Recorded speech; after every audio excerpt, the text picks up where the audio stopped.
La Escuela Defensorial de la Defensoría Pública del Ecuador se complace en dar la cordial bienvenida a la capacitación Feminización de la Migración, Factores, Impactos y Buenas Prácticas. Saludamos la presencia de la doctora Rocío Játiva, directora de la Escuela Defensorial, de la magíster Lucía Salinas, asociada de protección de OIM, estimados coordinadores, coordinadoras, directores, directoras, defensoras y defensores públicos. Para dar la bienvenida a esta capacitación, recibimos a la doctora Rocío Játiva, directora de la Escuela Defensorial, quien inaugurará el presente evento. Gracias, Angie. Buenos días con todas, con todos. Un saludo cordial al magíster Joel Jadiles, coordinador de protección de la Organización Internacional para las Migraciones, OIM, a la magíster Lucía Salinas, asociada de protección de OIM, estimados directores y coordinadores de la Defensoría Pública, estimadas defensoras y defensores públicos, estudiantes de la Red Complementaria de la Defensa Jurídica Pública. Reciban un cordial saludo del doctor Ricardo Morales Vela, defensor público general. Sean bienvenidos a esta capacitación con el nombre Feminización de la Migración, Factores, Impactos y Buenas Prácticas, organizada por la Escuela Defensorial de la Defensoría Pública del Ecuador con el apoyo de la Organización Internacional para las Migraciones, OIM, a quienes agradecemos siempre por su valioso apoyo y colaboración. Esta capacitación se desarrolla en un contexto de profundas transformaciones en movilidad humana, donde la creciente participación de las mujeres en los procesos migratorios revela desafíos complejos relacionados con la violencia basada en género, la discriminación, la trata de personas y el acceso efectivo a sus derechos. Frente a esta realidad, la Defensoría Pública reafirma su compromiso de responder de manera integral, especializada, con respeto a los derechos humanos de todas las personas.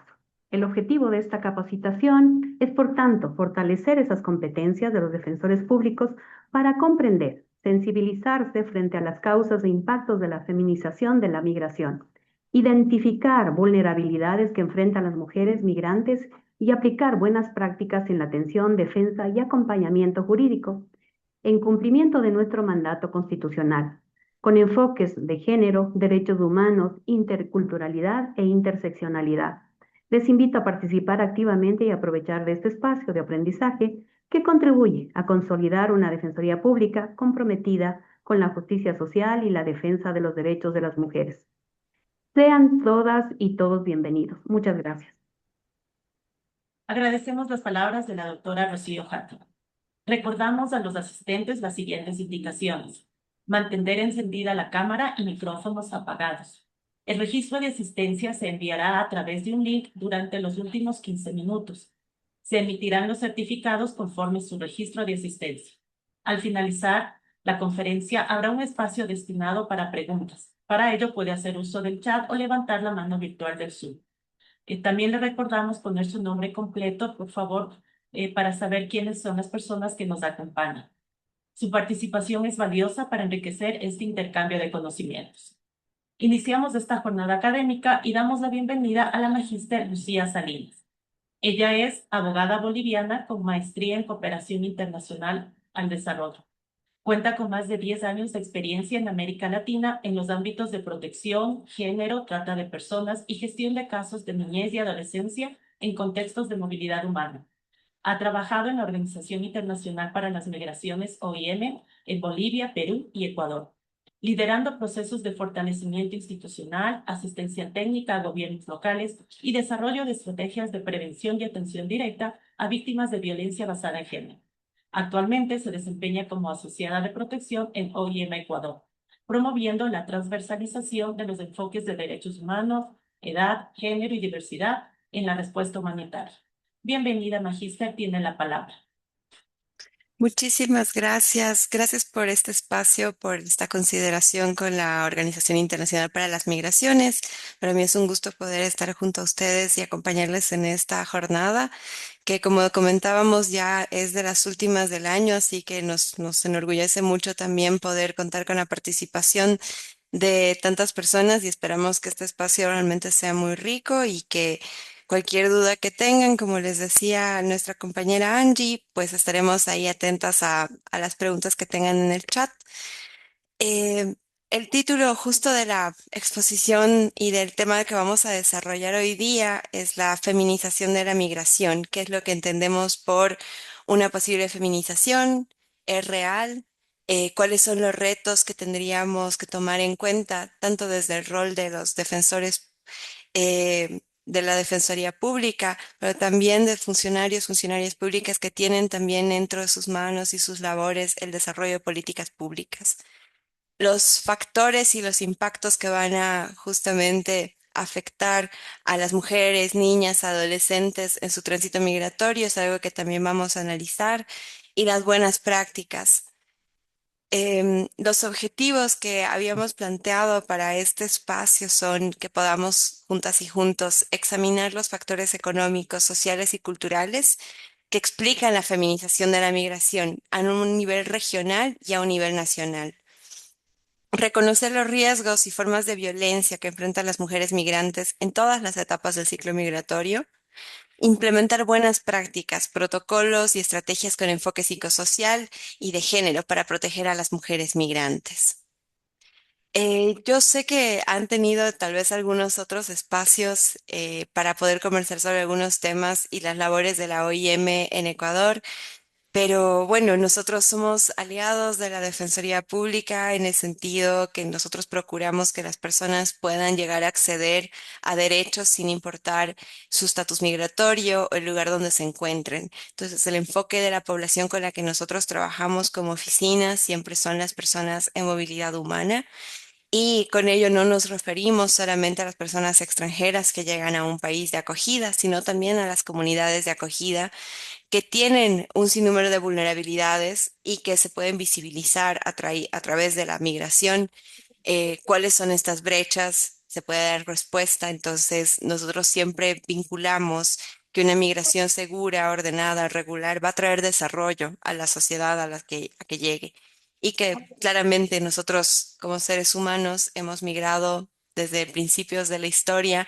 Es una práctica que tenemos para justamente buscar nuevas oportunidades, conocer, tener nuevas experiencias, reunificarnos con familiares. Entonces, durante todo este movimiento, la OIM identifica que hay bastantes riesgos que asumen las personas migrantes. Entonces, nuestra misión es justamente colaborar con los estados, gobiernos locales, nacionales, a nivel internacional, en cómo asesorarles para poder guiar justamente lineamientos, buenas prácticas sobre cómo tratar estos temas cuando tenemos emergencias, por ejemplo. Entonces, ese es como un pantallazo y una breve explicación que tenía para compartirles. Y ya ingresando un poco al tema, quería proponerles hacer una dinámica a través de sus teléfonos celulares. Les voy a mostrar un QR y por favor, si es que lo pueden escanear, les va a llevar a una página en la que van a tener algunas opciones, tres opciones para que pongan una palabra sobre qué es lo que les viene a la mente cuando escuchan mujer migrante. Ahí, por favor, me van confirmando si es que han podido ingresar. Yo también voy a estar viendo acá si es que se van conectando.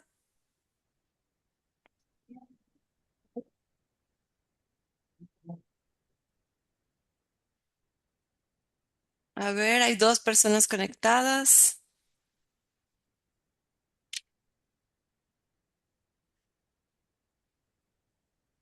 Ahí pueden escanear el QR, les va a llevar directo. Muy bien, ya veo que están participando algunos y algunas. Les voy a ir compartiendo mi otra pantalla para que puedan ver qué es lo que están poniendo en la lluvia de ideas. A ver, sigan por favor. Resiliencia, sacrificio, vulnerable, trabajadora, valiente,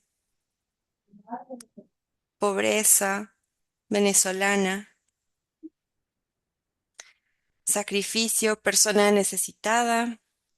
Ahí vamos conectándonos para poder participar. Esfuerzo, fuerza, motor de desarrollo. Muy bien. Vamos viendo algunas palabras más que podemos ver cuando pensamos en mujer migrante. Violencia, pobreza, nuevamente, descuido, descuidada, empoderamiento. A ver, muy bien. Creo que todas las que han podido participar, tenemos ahí algunas palabras, las que se ven más grandes, son las que han tenido más respuestas. Entonces, dentro de las palabras vemos que cuando pensamos en una mujer migrante es el sacrificio, está la vulnerabilidad, pero también identificamos un esfuerzo, una resiliencia, eso es también una capacidad de adaptación, ¿no? Ante cualquier situación. Vemos también eh, trabajadora, positivo, fuerza, valentía, pero también vemos persona necesitada, vulnerable, discriminación, violencia, pobreza. Entonces podemos ahí ya ir terminando con las palabras. Yo las dejaría de esta forma. Voy a igual darle una captura para que la tengamos ahorita y podamos revisarla también acá.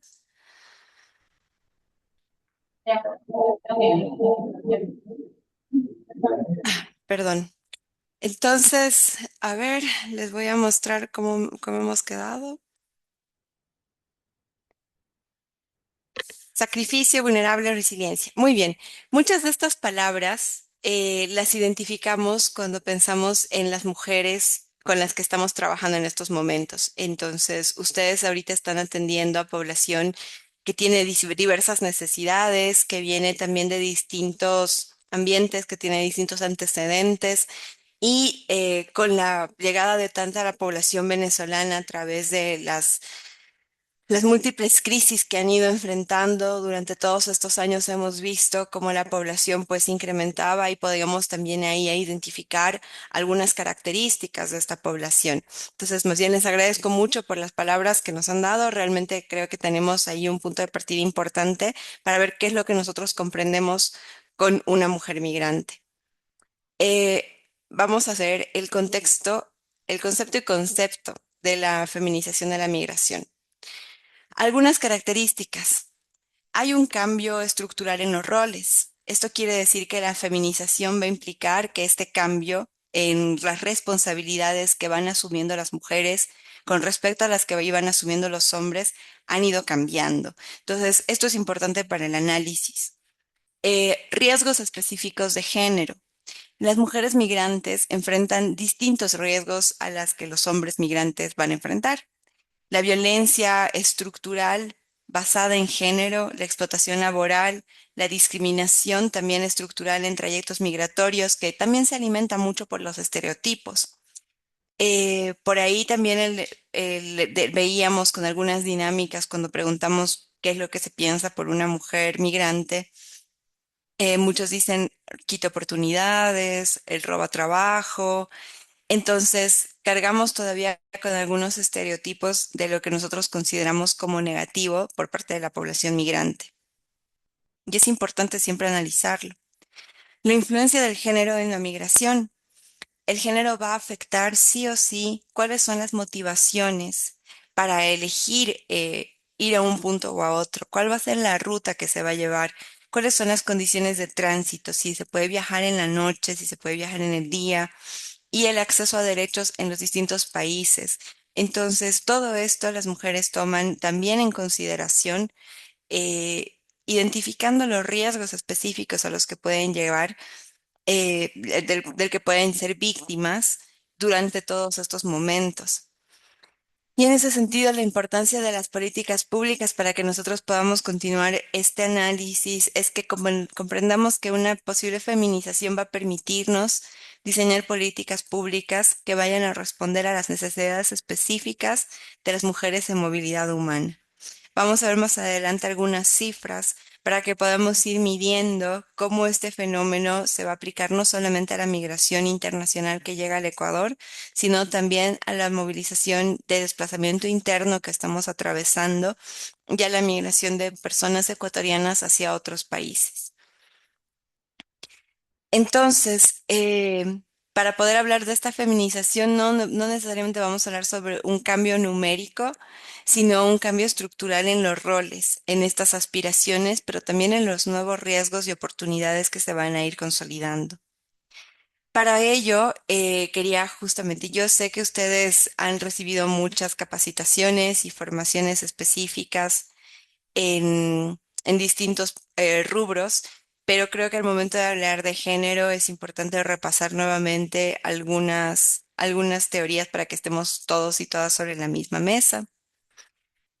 Cuando hablamos de orientación sexual, nos vamos a referir a la capacidad que tiene la persona de albergar algún tipo de sentimiento, preferencia de índole romántico, emocional, físico hacia otras personas. La orientación sexual, por lo tanto, es algo inherente a la persona y va a variar ahí dentro de lo que puede ser el mismo sexo o el mismo género. Las características sexuales son características físicas con las que nacemos hombres y mujeres.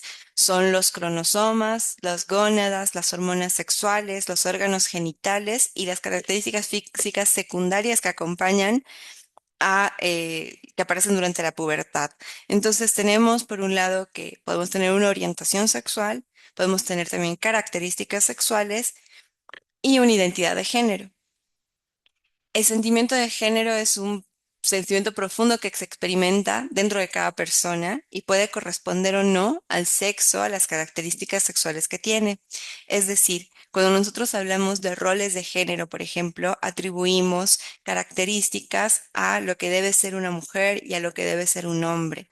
Entonces, ay, perdón, no están viendo la presentación. Muchas Sí, por gracias por favor, decir. decías, sí, no Ay, te... no, mil disculpas, no sabía que no estaban viéndola. Claro que sí. Ahí está. Voy a volver a mostrarles. Aquí están los conceptos de orientación sexual, características sexuales, la identidad de género, que como les decía, la sociedad, por formas culturales, históricas, los roles de género se han ido brindando a mujeres y a hombres de forma distinta, ¿no? Entonces, las mujeres, qué sé yo, cargan también con el rol del cuidado, del trabajo doméstico que no está remunerado y el hombre de proveer, de ser quien sale del hogar para conseguir las oportunidades y poder brindar un sustento económico, por ejemplo.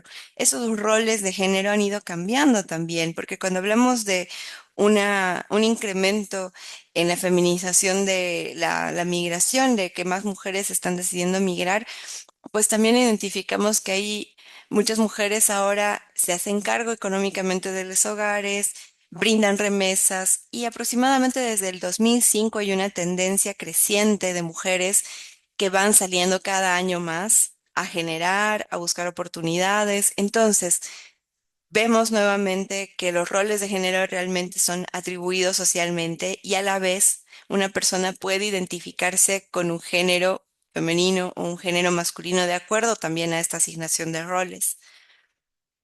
Finalmente, la expresión de género es como los nombres y los pronombres de las personas que elegimos con los que ser llamadas o identificadas, o como solicitamos que se nos perciba. Por ejemplo, una mujer transgénero que está migrando y que tiene una cédula en la que tiene su identidad de cuando esta mujer era hombre y tiene la característica física de un hombre e intenta hacer un trámite migratorio, pues va a enfrentar una barrera porque quien está en la cédula puede que no represente a la persona con la que ella se identifique en ese momento. Entonces, en ese sentido, hay muchas políticas públicas que han sido muy abiertas para las personas LGBTIQ+, para que puedan acceder a servicios de documentación. Y esto se ha demostrado que también evita que puedan aparecer nuevas vulnerabilidades. Vamos a hablar también de cómo vamos a ir identificando vulnerabilidades y cómo éstas se van a interconectar en distintos casos. Pero queríamos que justamente repasemos esta parte para que podamos entonces comprender cómo el género va a marcar la experiencia migratoria de una mujer y de un hombre, así como de niños, niñas y adolescentes. En ese sentido, pensemos también en cuál es la carga invisible que llevan las mujeres antes de migrar, cuáles son todas las recomendaciones que la persona tiene que tener para poder migrar antes. Pensamos justamente en lo que les decía, el trabajo doméstico no remunerado, es la división sexual justamente de lo que es privado y lo que es público, la maternidad y el cuidado de dependientes, que pueden ser incluso adultos mayores que quedan dependiendo del cuidado de las mujeres, una presión por enviar remesas una vez que se encuentran fuera del hogar y que el hogar pasa a depender directamente de lo que la persona pueda generar fuera, y la prevalencia de violencia previa en el país de origen. Estas situaciones pueden impactar justamente con los roles y los estereotipos que nosotros construimos porque afectan, generan riesgos que están vinculados justamente a lo que nosotros concebimos por lo que la mujer debería hacer y por lo que el hombre debería hacer, y no hay una distribución a veces igualitaria en estos roles. Y esto puede incrementar niveles de discriminación y vulnerabilidad que enfrentan las mujeres cuando migran. Algunos factores y datos clave para que podamos ir ya aterrizando un poco el análisis que estamos realizando. Y en ese sentido quería prepararles cuáles son los factores que van a impulsar la migración femenina. Las mujeres suelen migrar como estrategia familiar muchas más veces que individual. Tenemos algunas características. Violencia y seguridad. La violencia doméstica, por ejemplo, que prevalece en muchos hogares, puede ser eh, tener riesgos muy altos de terminar en femicidio. Es por esto que muchas mujeres deciden huir de sus hogares y pueden llegar a desplazarse internamente o incluso salir de sus países. Estoy segura que muchas de las consultas en las que ustedes trabajan es muy posible que cuando atiendan casos de mujeres migrantes, tanto de Venezuela como de Colombia, por los contextos violentos que se viven en estos países y durante las rutas, es muy posible que hayan identificado casos de violencia intrafamiliar muy grave en lo que las mujeres tal vez están huyendo con sus hijos o están huyendo solas con la intención de después recuperar a los hijos. Entonces, tener en cuenta que durante cualquier crisis, los temas de violencia basada en género van a persistir, porque persisten desde antes de una crisis, durante la crisis, se incrementan y después de que finaliza la crisis prevalecen e incluso con vulnerabilidades mucho más altas. Entonces, tener siempre listo este enfoque nos va a permitir que los diseños de propuestas de trabajo que nosotros tengamos para atender a la población migrante, pues tengan este chip de saber que la prevalencia de violencia es muy alta. Presiones económicas, una precarización del trabajo, la informalidad, la falta también de niveles educativos que les permitan acceder a trabajos formales y el trabajo doméstico no remunerado, que también recae nuevamente entre estas responsabilidades que se asignan como roles de género y que pueden generar presión en las mujeres. La crisis y el cambio climático, que es algo de lo que también hemos estado hablando en estos últimos años y cómo afectan a las poblaciones que tienen que verse forzadas a desplazarse de un lugar a otro porque en las comunidades quizás ya hay demasiada contaminación, sequías, y todo esto también puede atravesar de forma transversal la decisión de desplazarse. Las responsabilidades sociales.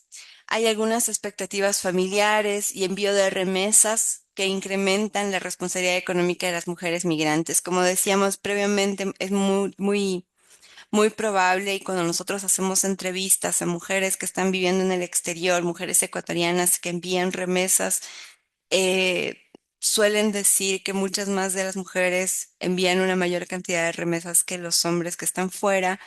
Esto debido a las responsabilidades asumidas también con los hijos que se quedan muchas veces aquí. Y también aquí hay algunos cambios en cuanto a los roles dentro de las familias. Algunos datos clave en Ecuador que nos hablan sobre la violencia contra las mujeres son devastadores, son datos que se han estado recogiendo a través de los medios, pero también de observatorios. Y tenemos que hay al menos 214 muertes violentas de mujeres registradas hasta noviembre de 2024. Este año van a salir nuevamente las cifras y se está haciendo un seguimiento para ver si hay un incremento, porque mes a mes se hacen también este tipo de análisis, analizando con qué fenómeno podrían estar vinculados. 88 femicidios, por ejemplo, han estado vinculados con el crimen organizado, que en este contexto en el que estamos actualmente en el Ecuador, en tantas zonas, hay índices de violencia sumamente altos y esta violencia se replica contra mujeres, niños, niñas y adolescentes como población más vulnerable y se intensifica aún más cuando la población es migrante. Tenemos que cada 32 horas una mujer es víctima de feminicidio en Ecuador. Entonces son cifras que nos hablan sobre el impacto de solamente ser mujer para que la vida peligre en este tipo de situación, en este tipo de violencia, en este tipo de contexto. Y si hablamos de violencia física y sexual, al menos un 65% de las mujeres ha experimentado algún tipo de violencia a lo largo de su vida, lo cual también es sumamente preocupante saber que más de la mitad de las mujeres ecuatorianas han enfrentado este tipo de violencia o lo van a hacer a lo largo de sus vidas. La violencia sexual contra niños y adolescentes, 8 de cada 10 sobrevivientes de violencia sexual son niñas y adolescentes. Y el 60% de los casos el agresor pertenece a un entorno cercano. Aterrizamos en estas cifras después de hablar de los roles de género, eh, porque tenemos que hacer un vínculo en el entender realmente con un respaldo numérico que lamentablemente los números incluso son mucho más porque es un delito que está muy subregistrado, pero el entender que las razones por las que las mujeres pueden o no migrar, pues también se van a ver respaldadas por estas cifras en cuanto a lo que decimos que pueden estar incluso huyendo de sistemas violentos o de poblaciones, ciudades donde haya mucha más incidencia de violencia.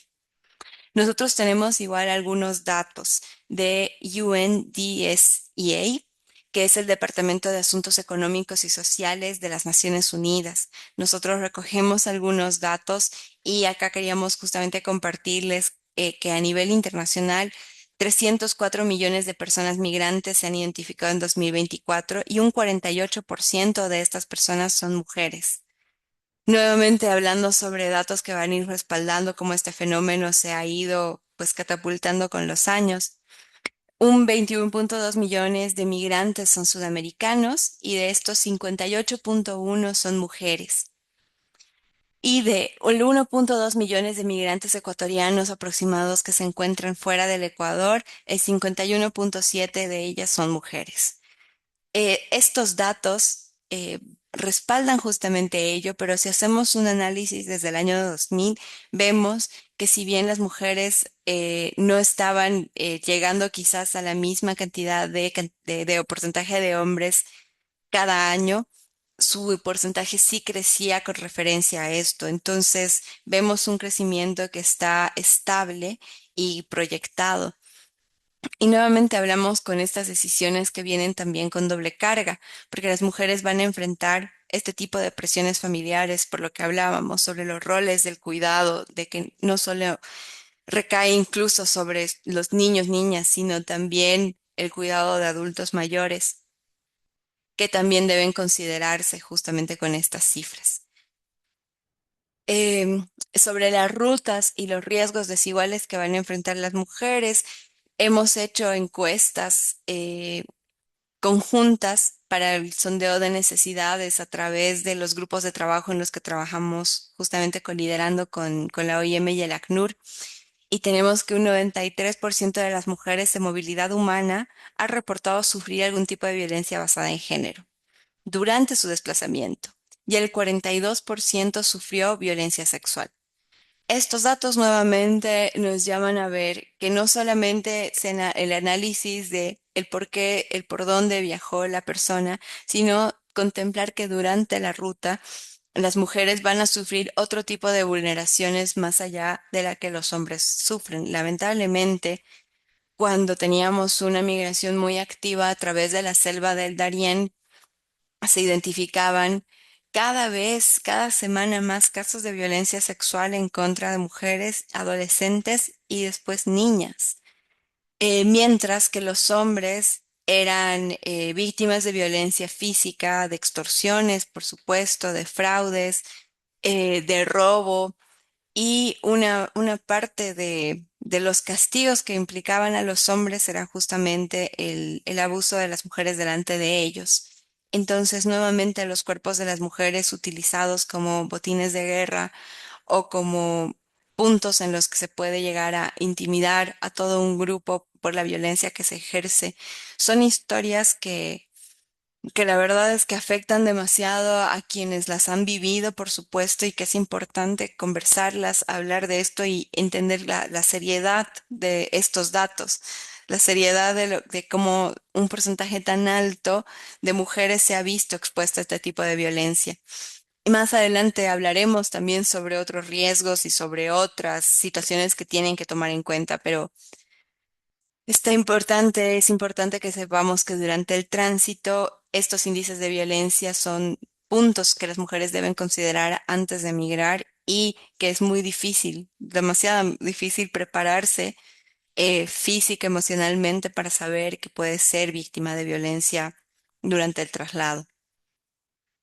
Finalmente hablamos sobre un techo de cristal migrante. Sabemos que hay una tasa de desempleo en las mujeres migrantes venezolanas en Ecuador de un 22,1% aproximadamente. Son 3 veces más alto que el índice del desempleo en los hombres y que incluso supera con creces el desempleo de las mujeres locales, evidenciando que hay una brecha de género y también de condición migratoria en el acceso a fuentes de empleo digno. Entonces, también tomar en cuenta que una vez que las mujeres llegan a las comunidades que las están acogiendo, saber que hay una barrera también entre las oportunidades que tienen los hombres y las mujeres, respaldadas nuevamente por evidencia, pero también por lo que nosotros conocemos de nuestra cultura, entender que las mujeres también van a tener menos oportunidades una vez que puedan llegar pues a una ciudad de acogida es también uno de los retos por los que van a atravesar y que puede incrementar su vulnerabilidad ante otros delitos. Entonces, la prevalencia de la violencia basada en género nos queda claro. Una de cada 3 mujeres va a sufrir algún tipo de violencia en el mundo, ya sea violencia física o sexual por parte de su pareja o por parte de una persona que no es su pareja. La violencia basada en género va a ocurrir antes, durante y después de una crisis. Está bien documentado que la violencia basada en género es un problema internacional, generalizado de derechos humanos, de salud pública y que la prevención y la respuesta adecuadas, de buena calidad, eficaces, eh, son necesarias, porque en ningún lugar del mundo hay un programa, una respuesta que haya logrado eliminar ese tipo de violencia. Hay mucha investigación que se está levantando actualmente sobre cuál es la prevalencia aproximada en el mundo, pero estas estimaciones realmente terminan mostrando este dato duro y el 1 cada 3 mujeres en el mundo realmente es muy complejo de poder entender en la práctica, porque nos preguntamos también cuáles son los hombres que están cometiendo estas agresiones, porque de aquí la cifra aproximadamente son 97% de los hombres que cometen algún tipo de violencia contra las mujeres versus un 3%. Entonces, es nuevamente una reflexión sobre los privilegios, sobre los lugares en la sociedad que se han construido y cómo podemos hacer que sean lugares pues más justos, seguros para todos y para todas, para que se puedan ofrecer oportunidades que lleguen a ser igualitarias para que todos tengan realmente una chance, una oportunidad de desarrollo. Em, las rutas y los riesgos desiguales. Ahora sí podemos ir puntualizando cuáles son específicamente estos riesgos. La trata de personas. Durante la ruta, nosotros hemos identificado muchísimos casos de personas que durante su traslado han recibido ofertas de trabajos, de estudio, de trabajos en restaurantes, en peluquerías o incluso en el cuidado de adultos, de niños, a través de los cuales captan a mujeres jóvenes, adolescentes y las llevan con engaños y son explotadas sexualmente. Esta es una de las principales afectaciones que las mujeres, las adolescentes y las niñas sufren en la trata, la explotación sexual. Esto se da no solamente en el camino, muchas de ellas son engañadas desde un inicio con un buen empleo en el lugar de llegada. Sé que también ustedes han recibido tal vez algunas charlas sobre trata de personas, entonces siempre es importante hacer estos refresh para saber y comprender las dinámicas del delito y cómo las mujeres pueden caer presas por pues la necesidad de ese momento o que pueden ser engañadas también por gente de confianza suya.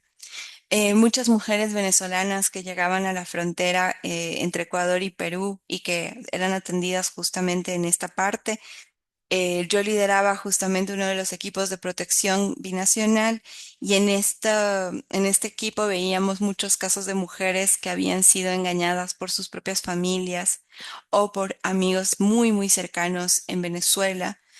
Habían llegado a Ecuador, donde habían sido explotadas y huían hacia el Perú para buscar ayuda. En este punto nosotros las identificábamos y el momento en el que nosotros le sugeríamos, orientábamos sobre hacer una denuncia formal, las mujeres no querían hacerlo porque los tratantes eran familiares cercanos suyos que en Venezuela conocían dónde estaba su mamá, sus hijos, su hermana, toda la familia que se había quedado. Entonces, la conformación de redes transnacionales de crimen es una parte de la trata de personas, pero la provisión de la necesidad de las personas durante las crisis también es una de las formas en las que la trata se configura. Entonces, aprovechamiento, engaño, eh, la explotación laboral también es una de las finalidades que se da con la mayoría en hombres y jóvenes. Y en este lado también han ido creciendo el porcentaje de mujeres que son explotadas laboralmente, pero usualmente son en estos dos ámbitos, en el sexual, en lo laboral puede ser en agricultura, en pesca, minería.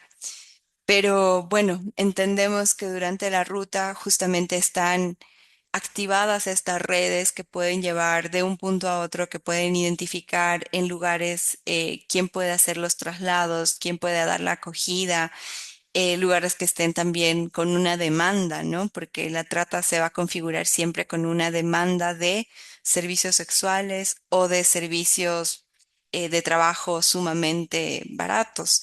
Entonces, nuevamente es un entender también cómo este ciclo funciona y cómo afecta a las mujeres de esta manera.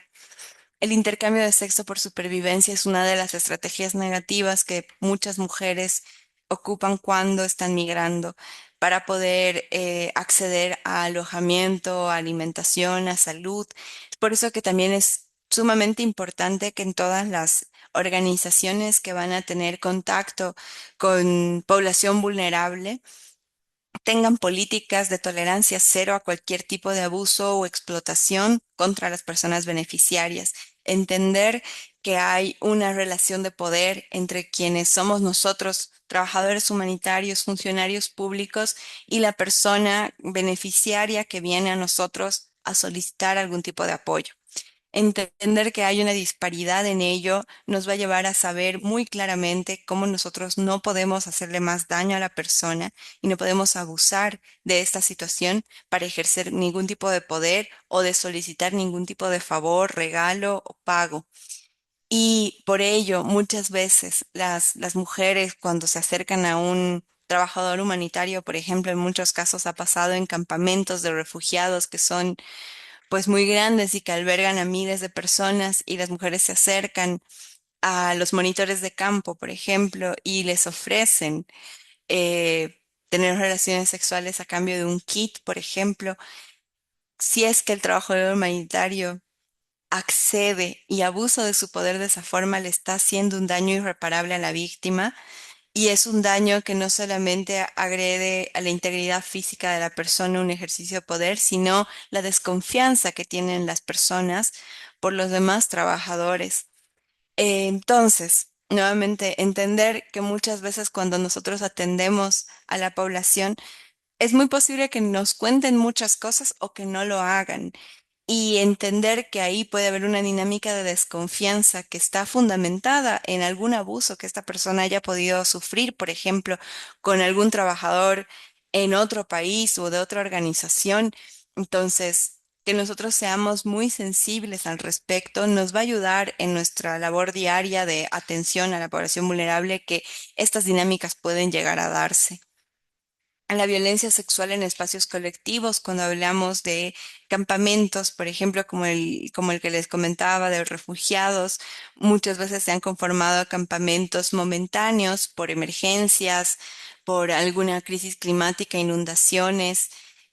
Por ejemplo, en el terremoto de Pedernales, en el que se habilitaron muchos albergues en espacios públicos, en escuelas, en parques.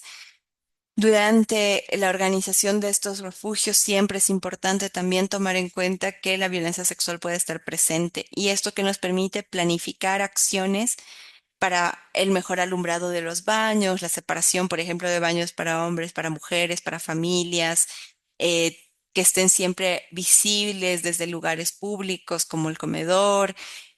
Son medidas que nos ayudan a mitigar estos riesgos la violencia en línea, ciberdelitos dirigidos a mujeres migrantes, que es algo que cada vez vemos aumentando con el desarrollo también de la inteligencia artificial, que es un reto para todos y todas que podamos también identificar qué nuevos delitos se pueden ir configurando y realmente cómo podemos también brindar un apoyo e identificar tendencias para también nuevamente sugerir políticas públicas que amplíen niveles de protección en este sentido, lo conocido como deepfake, que es poner la cara de una persona en un video o en una fotografía, por ejemplo, con algún tipo de contenido sexual, que es algo que afecta mucho más a mujeres que a hombres, en especial a las adolescentes, que pueden ser utilizados para manipular, para controlar, para extorsionar y obtener algo a cambio. Entonces,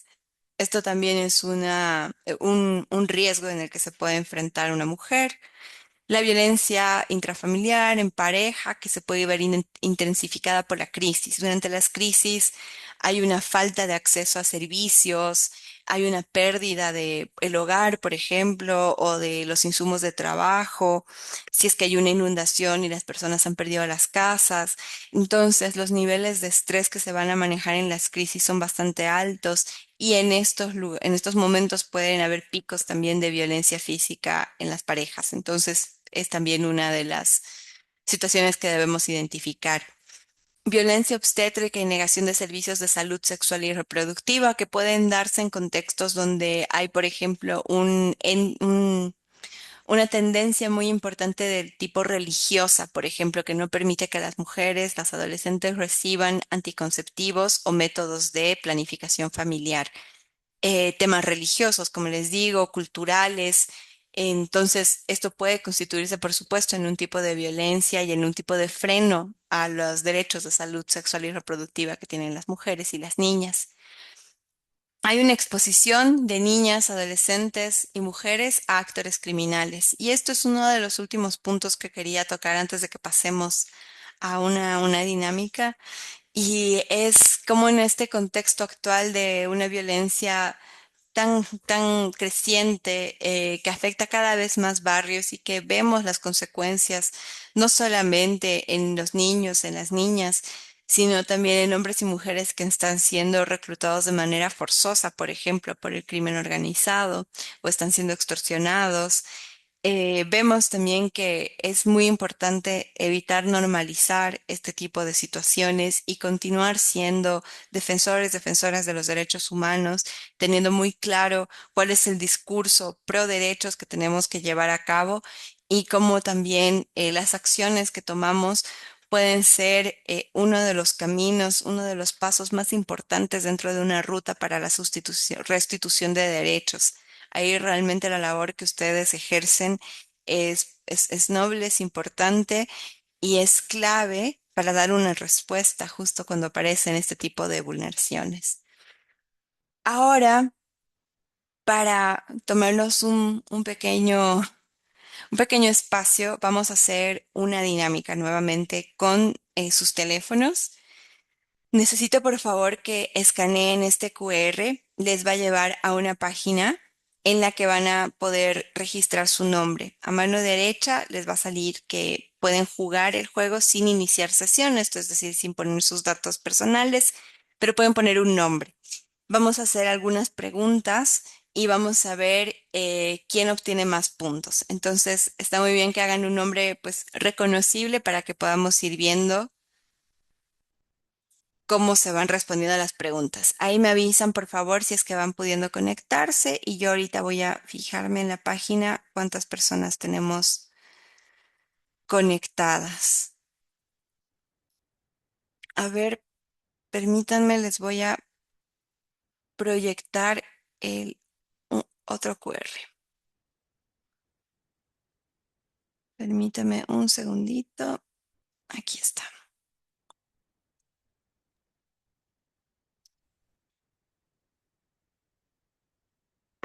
Súper. Aquí está el QR y si es que ustedes entran por la página, tienen un código.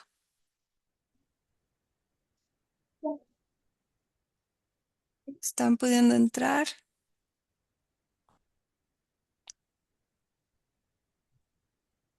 Muy bien. Permítame un segundito, vamos a ver cuántas personas se están conectando.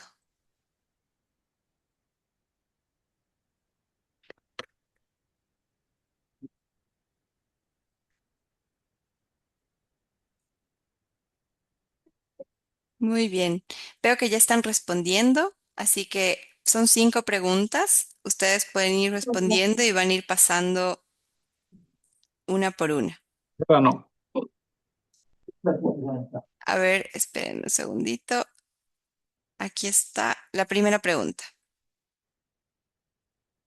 ¿En qué etapa del ciclo migratorio ocurre la violencia basada en género? Les van a ir saliendo y ustedes pueden ir respondiendo una tras otra.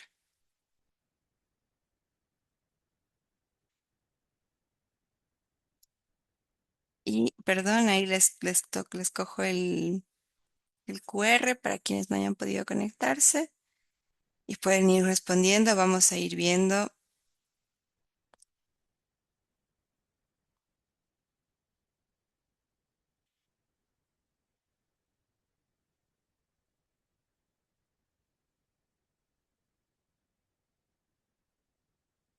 Ya, siguiente. Ahí les va a aparecer la siguiente pregunta. Pueden ir respondiendo. Garantizar. Ahí le ponen validar. Ahí ya van 9 participantes, 11, 14, 16, 18. Vamos, porque tenemos varios en la sala, todos los que se han podido conectar. 23. A ver, ¿alguien más? Sigamos, siguiente pregunta.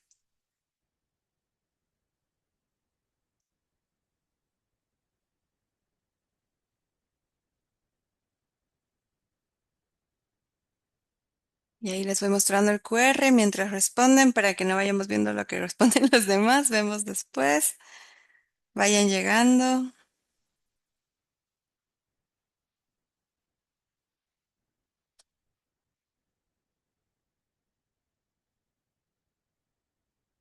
Validar. A ver, vamos. 1, 2, 3. Veamos cómo van.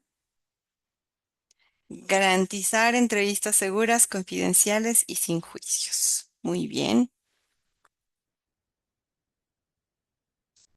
Ahorita vamos a empezar a revisar igual las respuestas. Siguiente pregunta. ¿Cuál de las siguientes afirmaciones es correcta? La regularización migratoria elimina automáticamente la violencia. Las mujeres migrantes son solo receptoras de ayuda. El acceso a derechos depende del estatus migratorio. Las mujeres migrantes son sujetas de derechos y agentes de cambio. Ahí vamos respondiendo.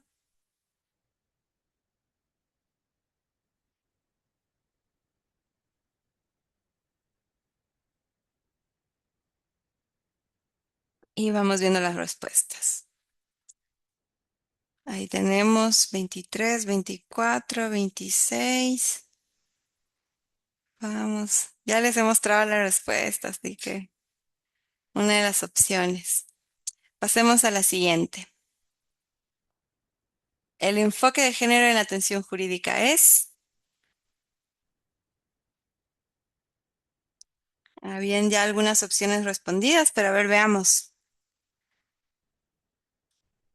Es una opción metodológica, es una recomendación institucional, es una obligación jurídica del Estado, es un enfoque aplicable solo en BBG.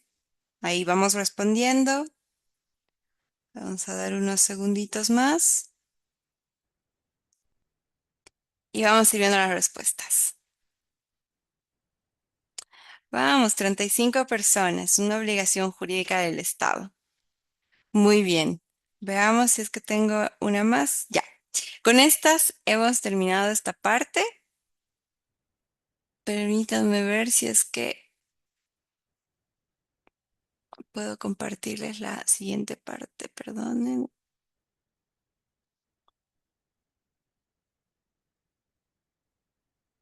¿Qué vamos a poner los nombres? Disculpe. ¿Perdón? Pues, usted dijo que me quería poner los nombres en las preguntas, pero no veo dónde se ponen los nombres.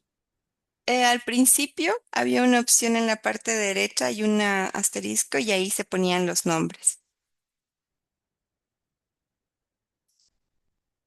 Ahorita déjeme fijarme si es que a mí me dio un extracto.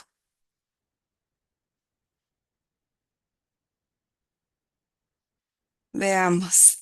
Es que como son tantos participantes, a mí me costó encontrar algunas plataformas que permitan y justo esta sí me permitía que pongan el nombre, pero había que ponerlo en la parte de arriba. Déjeme ver si es que se ha registrado alguno. Ya, a Solo la puedes ver. registrar. Sí, sí, sí. Quiero ver.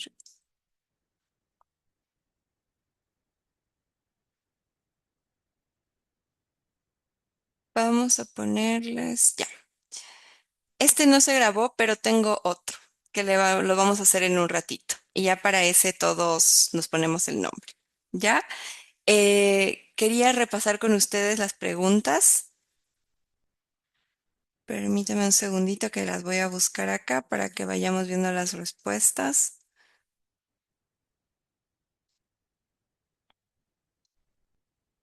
Ya. La primera pregunta, ¿en qué etapa del ciclo migratorio ocurre la violencia basada en género? Esto pues era en todas las etapas. Sabemos que desde un inicio existe la violencia basada en género, durante se incrementa y tras la emergencia es latente. ¿Cuál es la obligación clave del Estado frente a mujeres migrantes víctimas de violencia? A ver, ahí teníamos como opciones regularizarlas únicamente después de la denuncia, garantizar protección, acceso a justicia y no revictimización. Esa Haciendo para era esta la respuesta. situación, tiene que ponerme su nombre y apellido completo, nombre. Perdón. Se le abrió el micrófono, compañera. Desde el rol de la Defensoría Pública, ¿qué acción es coherente con el enfoque de género? Teníamos cuestionar decisiones personales de la mujer, minimizar riesgos si no hay denuncia formal, garantizar entrevistas seguras, confidenciales y sin juicios, priorizar solo casos penales. La respuesta correcta, garantizar entrevistas seguras, confidenciales y sin juicios. ¿Cuál de las siguientes afirmaciones es correcta? La regularización migratoria elimina automáticamente la violencia. Esta no era la correcta porque a pesar de que tengamos mecanismos de regularización, las causas estructurales de la violencia están apoyadas en distintos fenómenos de la sociedad que debemos ir enfrentando pues por distintos lugares. Las mujeres migrantes son solo receptoras de ayuda. Esto no es necesariamente cierto porque también son parte de la reconstrucción de las sociedades y mantienen también los procesos migratorios familiares. El acceso a derechos depende del estatus migratorio. Esto también es incorrecto porque el estatus migratorio no debería ser inherente para poder acceder a un derecho, más aún cuando ha habido una vulneración. Las mujeres migrantes son sujetas de derechos y agentes de cambio. Esa era la respuesta correcta. Y finalmente, el enfoque de género en la atención jurídica es una opción metodológica, esto es incorrecto, una recomendación institucional es incorrecto porque si bien hay metodologías para poder aplicar el enfoque de género en distintos procesos, por ejemplo, de las planificaciones o de las respuestas, no es una opción. Una recomendación institucional tampoco es, porque es una obligación directamente que está justamente vinculada con no solamente acuerdos internacionales, sino con normativa nacional. Un enfoque aplicable solo en BBG también era la opción incorrecta, porque este no es solamente un enfoque que se aplica cuando hay un caso de BBG, sino que se puede aplicar durante cualquier punto de la planificación de cualquier iniciativa pública privada que se tenga, ya sea en alguna respuesta humanitaria o, perdón, ahora sí, o en alguna planificación después de una crisis, por ejemplo. A ver, permítanme continuar con la siguiente parte. Les había mencionado la normativa internacional, aquí para hacer solamente un resumen en el tema de los derechos internacionales para las mujeres. Tenemos la Convención sobre la Eliminación de todas las formas de discriminación contra la mujer, conocida como la CEDAW, que es un tratado de la ONU, que es considerado el más importante en materia de derechos humanos para las mujeres y las niñas porque se reconoce como tal. Y su objetivo es eliminar cualquier tipo de discriminación por motivos de ser mujer o niña o adolescente. También la Convención de Belén do Pará para garantizar protección y derechos sin discriminación a las mujeres migrantes. Dentro de la normativa nacional en el Ecuador tenemos a la Constitución que durante muchos artículos numera a poblaciones no solamente de atención prioritaria, sino también a grupos vulnerables que pueden ver incrementada pues su situación de riesgo por distintas razones que pueden darse en el tiempo. Entonces, si hablamos de grupos de atención prioritaria como adultos mayores, personas con discapacidades, personas con enfermedades, niños, niñas y adolescentes, no estamos hablando ahí de víctimas de violencia basada en género, por ejemplo, pero sí son grupos vulnerables que están protegidos por la Constitución. La Ley de Movilidad Humana también establece derechos y protección especializada para mujeres migrantes, no solamente migrantes extranjeras en el Ecuador, sino para las mujeres ecuatorianas en el extranjero a través de servicios de protección, por ejemplo, de atención consular que se incorporan y que también tienen un enfoque importante de prevención de delitos como violencia o trata de personas para poder brindar atención especializada a las personas ecuatorianas en el extranjero. Protección y asistencia especializada, justamente, el Estado y la Defensoría Pública deben garantizar pues acceso a justicia, asistencia jurídica, asesoría legal, con un enfoque de género e interseccionalidad que también se basa bajo muchos otros enfoques que ustedes utilizan en su trabajo, en su diario vivir con la población extranjera.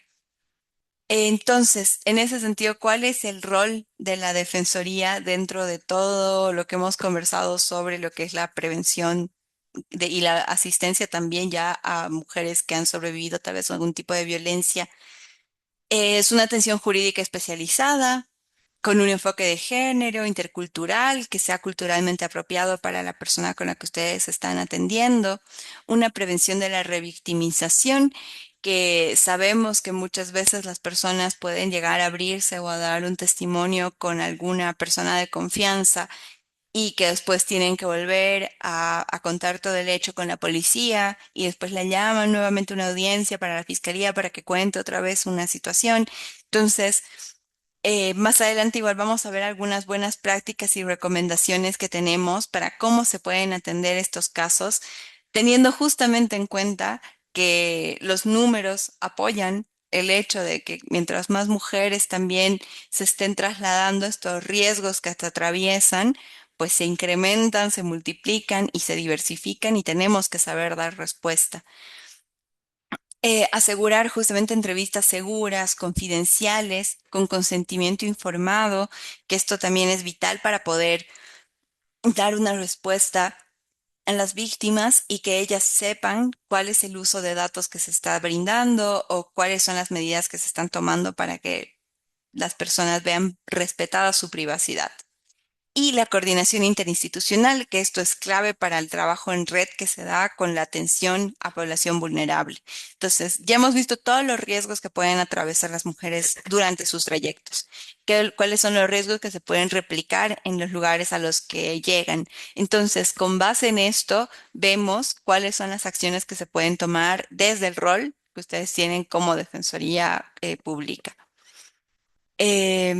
Algunas buenas prácticas.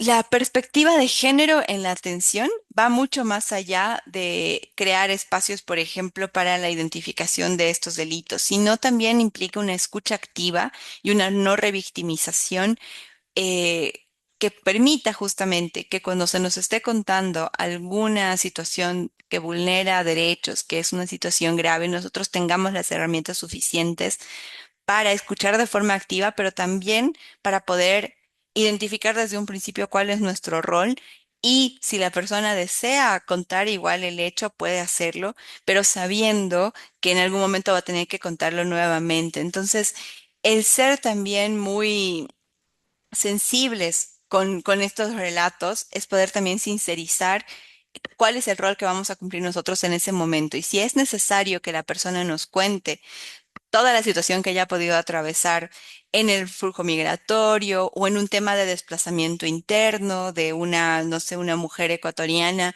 que esté huyendo también de algún tipo de violencia más estructurado en su ciudad. Y acuda a nosotros saber que el poder tener un buen documento del relato que nos brinda puede evitar que esta persona sea revictimizada. Entonces, el uso de herramientas como fichas de referencia, los informes que ustedes llenan, son herramientas clave que van a permitir que las mujeres no sean revictimizadas en lo que se vaya a dar tras el proceso. Las entrevistas sensibles al género, ¿a qué se refieren? Se refieren a que tengamos nosotros en cuenta siempre esta perspectiva de que cualquier cosa puede haber pasado y no necesariamente nos lo van a contar. Entonces, estar siempre atentos nos permite que cuando nos cuenten un hecho, nosotros podamos responder de forma muy calmada, muy profesional a la persona a la que estamos atendiendo. Y esto siempre va a llevar a que la persona confíe mucho más si es que ya quiso abrirse y ve en nosotros una seriedad empática, pero firme en qué es lo que va a suceder. Entonces, muchas veces yo he atendido casos de víctimas de trata en la frontera, víctimas de violencia basada en género en distintas ciudades, y no les puedo decir que haya una víctima perfecta en el sentido de que nos va a contar pues toda la información, todo lo que ha pasado y va a ser fácil resolver su caso. Eso ustedes lo saben mucho más que yo, no existe. Entonces, el saber que las herramientas que nosotros utilizamos pueden aminorar riesgos para esta persona porque estamos en una situación pues de poder y diferente y en la que nuestro rol es brindar un servicio, pues la documentación siempre va a ser importante y las entrevistas sensibles al género incluyen no solamente eso, sino el comprender que sean espacios seguros, que se brinde, por ejemplo, un vaso de agua, un pañuelo, para poder identificar si es que hay alguna necesidad de alimentación o bebida urgente, porque una persona cuando está con hambre, cuando está con sed, cuando está con alguna herida en ese momento que le duele, va a ser muy difícil que sostenga un espacio de entrevista en la que nos pueda contar realmente la mayor cantidad de detalles que se necesiten para seguir adelante con el caso. Entonces, esta sensibilidad en género se va a transmitir también a los cuidados para los niños, niñas y adolescentes. Si nosotros sabemos que el cuidado usualmente recae en las mujeres, que no por eso es algo correcto, no estamos luchando siempre en que haya condiciones más iguales, Pero si ahora nosotros sabemos eso, entonces tener también en consideración un espacio amigable, materiales para los niños, para que se puedan tener algo en lo que distraerse mientras nosotros hacemos la entrevista, eso también es tener un enfoque sensible al género, porque identificamos las necesidades. Si hablamos de un enfoque diferencial, por ejemplo, hablamos también de acceso a personas con discapacidad, por ejemplo. Pero cuando hablamos de género, entonces, nosotros ya conocemos el por qué las mujeres migran, cuáles son los riesgos por los que atraviesan, cuáles son los retos que tienen en temas de seguridad, de costos de vida, de salud. Entonces, cómo nosotros desde nuestro trabajo, reconociendo todas esas dificultades, podemos crear espacios más inclusivos, podemos tener herramientas que nos permitan justamente llegar a obtener estas historias y canalizarlas de forma correcta. Privacidad, lenguaje clavo y el enfoque diferencial. Ahí están como en resumen. Y la identificación temprana de riesgos, que también es una labor sumamente importante que salva vidas y que permite prevenir antes de que algo pueda suceder. Entonces, ustedes también, en todo el rol tan importante que ustedes cumplen para, por ejemplo, enfrentar algún tipo de demanda, amenaza, nosotros también podemos identificar desde esos roles algún riesgo de violencia. Entonces, también estamos a tiempo de hacer mensajes de prevención, de tener materiales que sean amigables con las personas, en las que tengamos, no sé, un violentómetro, por ejemplo, en el que se pueden ir identificando cuáles son eh, tipos de violencia más, no sé, cotidianos, cómo estos pueden recrudecerse y cuáles son las consecuencias finales que pues, el delito más grande cometido dentro de la violencia basada en género contra las mujeres es el femicidio. Entonces, este tipo de materiales sí nos ayudan a identificar. A nosotros nos ayudaba mucho en las oficinas de terreno de la OIM tener siempre un violentómetro grande en la sala de espera, porque mientras las personas están esperando el turno, haciendo alguna otra actividad, pueden ver estos materiales y ellas mismas pueden identificar alguna situación y decir, oye, ¿sabes qué? Yo me identifico con esto, me preocupa. Y si nos ha servido, entonces es también una buena práctica y es algo que se puede generar sin un recurso muy grande, porque los violentómetros son públicos, están ya diseñados, entonces son insumos que nos pueden ir ayudando justamente a identificar. Y en el caso de trata de personas, pues algunas señales para la identificación son personas que nos pueden llegar a comentar, por ejemplo, que van a ir a otro lugar dentro del Ecuador o fuera con una propuesta de empleo demasiado buena en la que le van a pagar mucho, donde no tiene mucho tiempo de experiencia, que averigüe bien, que vea bien las empresas, si es que es una empresa constituida, si es que tiene teléfono, dirección, que pueda averiguar también personas de apoyo en el lugar al que vaya a llegar, que conozca las rutas.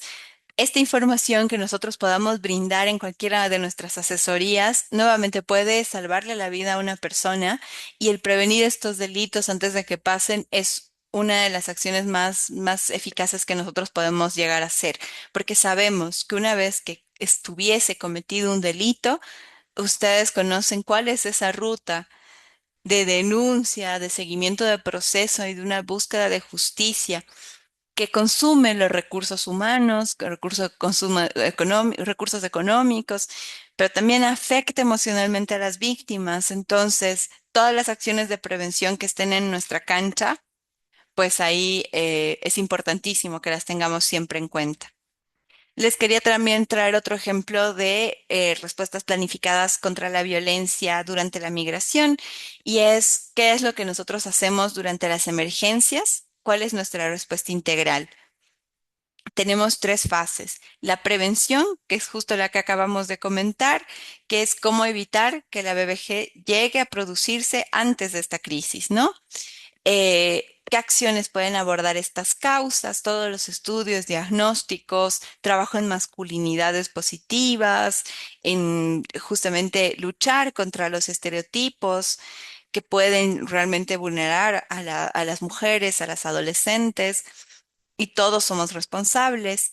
durante una emergencia, la mitigación también es una parte del rol que OIM asume durante las emergencias, como reduciendo esta exposición de incidentes a través de el ejemplo que les ponía inicialmente, un campamento con los baños que no tiene luz, por ejemplo, o que los baños de mujeres quedan lejos y los de hombres están mucho más adelante. Cómo nosotros dentro de cualquier planificación con un enfoque de género podemos prevenir estos riesgos, porque nuevamente asumimos que los riesgos de violencia están latentes siempre. Entonces, nuestras acciones lo que tienen que llegar a hacer es mitigar cualquiera de estos riesgos. Planificaciones, por ejemplo, de entregas de kits. Si es que vamos a hacer, no sé, una respuesta a una inundación, tenemos una escuela identificada, les han pedido apoyo también a ustedes, por ejemplo, para que vayan y entreguen entre todos los funcionarios públicos kits de alimento. Pero el proveedor solo puede llegar a las 7 de la noche en adelante para asegurar que todos los productos estén ese mismo día. Entonces, si nosotros identificamos que dentro de las personas damnificadas hay también mujeres solas a cargo de niños, niñas, por ejemplo, o mujeres solas en la casa, ¿cómo podemos llamarles a esa hora para que vayan a recoger un kit? Les estamos poniendo en riesgo. Incluso a los mismos hombres que podrían llegar a ir, les ponemos en riesgo porque ya es de noche, estamos viendo tal vez en un lugar que es alejado, entonces nuestra programación lo que nos obliga a hacer es siempre tomar en cuenta esos riesgos y decir, ok, no sé, al proveedor X y a las personas, nos vamos a demorar un día más, pero vamos a hacer que esta ayuda se entregue en la mañana y vamos a hacer todo el acompañamiento posible. Entonces, este tipo de acciones mitigan estos riesgos y son parte justamente de las planificaciones que podemos hacer. Ustedes también tenían junto con OIM y con el ACNUR una estrategia con las defensorías móviles que también justamente puede llegar a considerarse como un plan de mitigación de riesgos, porque ustedes también hacían prevención a través de la información que ustedes brindaban en lugares pues remotos donde la Defensoría Pública no tiene tal vez oficinas o personal. Entonces, esta estrategia de llevar la Defensoría a los lugares más alejados permite hacer prevención y también mitigación, porque seguramente durante esta ruta de derechos que se llevó a cabo se pudieron identificar casos de violencia, casos que requerían una respuesta, casos que estaban buscando, había mucho lo que era el juicio de alimentos, por ejemplo, en lo que recuerdo de los reportes que muchas veces pueden o no estar acompañados de tal vez algún seguimiento de violencia intrafamiliar en su momento o de algún acoso posterior. Entonces, tomar en cuenta siempre a la diversidad de vulnerabilidades que pueden estar presentes nos ha hecho también que esa estrategia sea una estrategia importante de mitigación. Finalmente, la respuesta, el tercer pilar de la respuesta justamente a crisis, a casos de violencia, de violencia basada en género, son las acciones de intervención y asistencia directa que se pueda brindar a la sobreviviente. ¿Qué es esto? Atención psicológica, atención en salud, atención legal, atención social con trabajo social, todas las necesidades que se tengan que cubrir en temas de protección tienen que ser otorgados a la persona. Son servicios especializados. Aquí podemos hacer una diferencia también, que es una buena práctica, en quién es una persona especializada en casos de violencia basada en género y quién no. Y acá, si bien todos, todas tenemos que tener una base muy profunda de conocimiento sobre derechos humanos, sobre vulneración a derechos a población vulnerable y sobre atención a todo tipo de población, hay personas que son especialistas en casos de violencia basada en género y quienes no lo son. Y esto más allá de una formación también tiene que ver con una inclinación también a poder manejar este tipo de situaciones. Entonces, quienes se especializan en casos de violencia son quienes deben dar las atenciones específicas de protección. Si es que en este momento ustedes están brindando este tipo de servicios, ustedes son parte de los actores especializados porque ustedes pueden asesorar legalmente sobre qué pasos a seguir después de, por ejemplo, algún tipo de violencia sexual. Y ese rol es sumamente importante porque son parte de esta ruta de protección que se activa y que se ve conformada por distintas organizaciones, como bien sabemos, la policía, la fiscalía, los consejos cantonales de protección de derechos a la infancia, el Ministerio de Desarrollo Humano cuando se trata de niños, niñas, adolescentes, ahora el Ministerio de Gobierno con la Secretaría, el viceministro de la mujer y población vulnerable. Entonces, vemos que hay muchos más actores que se van a involucrar, pero que hay una diferencia entre quienes tienen la especialidad y quienes no. Quienes no tienen una especialidad en violencia basada en género tienen la labor de prevenir y mitigar. Esa es la labor. Si es que una persona acude a otro funcionario que no tiene una formación en violencia basada en género, es responsabilidad de la persona decirle: mira, yo puedo tomar los datos, lamento mucho la situación que me cuentas, puedo tomar todos los datos que tú me dices, pero yo no soy la persona que puede evaluar tu situación, sino lo va a hacer mi colega que es especialista en este tema. Si estás de acuerdo en que yo le pase tus datos, podemos iniciar el proceso. Entonces, uno es muy claro, uno no le corta a la persona, pero le explica que si la persona, a pesar de eso, quiere abrirse con una persona, con un defensor o defensora de su elección, es porque ha habido algo de confianza que ha tenido la persona, algo que le ha despertado y es nuestra responsabilidad que si no somos el actor especializado, pues sincericemos siempre esa información y les aseguro que muchas de las veces las personas lo que hacen es darles los datos, darles un poco de información base, pero no van a entrar en detalles que vayan a ser después revictimizantes. Entonces, vemos como todos, desde cualquier tipo de rol que cumplamos, somos parte de cualquier tipo de respuesta que se pueda ir brindando a estos casos. Otra buena práctica que quería compartirles y aprovechando justamente este tiempo que podemos compartir con ustedes es cómo nosotros desde la OIM percibimos la vulnerabilidad. Dentro de nuestra área inicialmente estuvo la trata de personas porque está vinculada de forma directa con la migración riesgosa y con los riesgos de las personas migrantes en las comunidades de acogida. Nosotros atendíamos solamente los casos de trata de personas. Con los años fuimos viendo que había una serie de factores que incrementaban la vulnerabilidad de las personas migrantes, no solamente vinculadas con la trata de personas, la explotación, sino también abuso, acoso y otros tipos de violencia que se van configurando. Y es por eso que nuestros marcos de protección también se han ido configurando para poder dar respuesta tras hacer análisis de caso a caso. Y en ese sentido, nosotros ahora tenemos también acciones importantes en protección a la infancia, en este tipo de espacios en el que hablamos de violencia basada en género, trata de personas, claro, tráfico ilícito de migrantes, pero también trabajamos con población LGBTIQ más vulnerable a través de distintos proyectos con socios implementadores, con personas con discapacidad. También tenemos proyectos con niños, niñas y adolescentes con discapacidad que están siendo atendidos aquí en Quito. Entonces, la OIM ha diversificado también su mandato de protección, entendiendo que justamente la migración conlleva a muchos otros riesgos, aparte de la trata de personas. En ese punto les quería compartir cuál es el modelo de identificación de vulnerabilidad que nosotros utilizamos. Nosotros tenemos que identificar en un mapeo de actores quién hace qué, cómo y en qué nivel. Entonces, en un nivel inicial, en el personal, vemos cuáles son las características, aquí está en el azul, que se basan solamente en la persona. Entonces, un ejemplo, eh, una niña adolescente de 17 años, afrodescendiente, que está bien de salud, pero que tiene una religión que no le permite a ella algún tipo de vestimenta que cuando se la pone, pues ahí puede sufrir algún tipo de discriminación. Tal vez, no sé, una religión musulmana.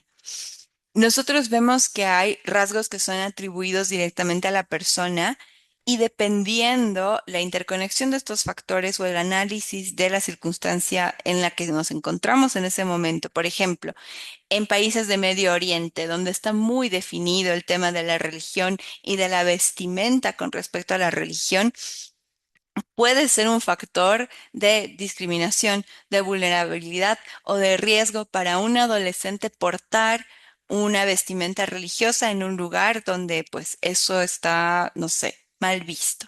Entonces, un ejemplo tal vez más adecuado a nuestro contexto. Un hombre de 32 años, de nacionalidad venezolana, que tiene un problema de discapacidad en la mano, entonces tiene una mano inmóvil y no tiene trabajo.